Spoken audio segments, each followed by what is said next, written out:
New York में जारी अक़वाम मुत्तहिदा के सरबराही इजलास में एक अहम और तारीखी पेशरफ्त सामने आई है। फ्रांस ने बाज़ाब्ता तौर पर फ़िलिस्तीन की रियासत को तस्लीम कर लिया। ये ऐलान गज़ा की तबाहकुन जंग के तकरीबन 2 साल बाद सामने आया है। फ्रांस इस फैसले के साथ बरतानिया, कनाडा और दीगर मगरबी इत्तेहादियों के साथ शामिल हो गया है, जिन्होंने हालिया महीनों में फ़िलिस्तीन को तस्लीम किया है।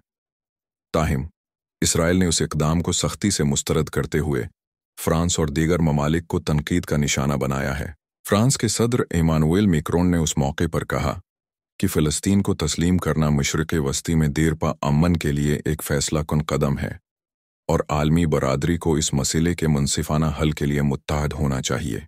ये ऐलान न सिर्फ आलमी सियासत में एक नया बाब खोल रहा है, बल्कि इसराइल और मगरिब के ताल्लुकात पर भी गहरे असरात डाल सकता है। ये है रेडियो जीवे पाकिस्तान डिजिटल, दुनिया की बड़ी खबरों के साथ।